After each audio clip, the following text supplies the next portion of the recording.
Hey everyone, welcome back to the channel. Today, I'm gonna show you how to start a Twitch channel on mobile.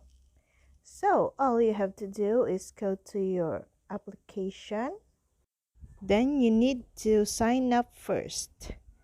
You need to enter your username, password, confirm password, date of birth, and email. Or if your email is not available, there is another option.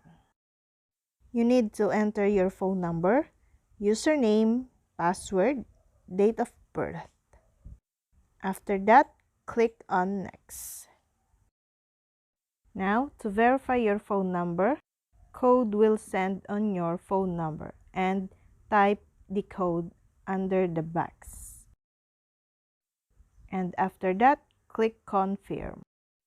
Now for the last page, enter your email address. And that's all. I hope this video helped you guys.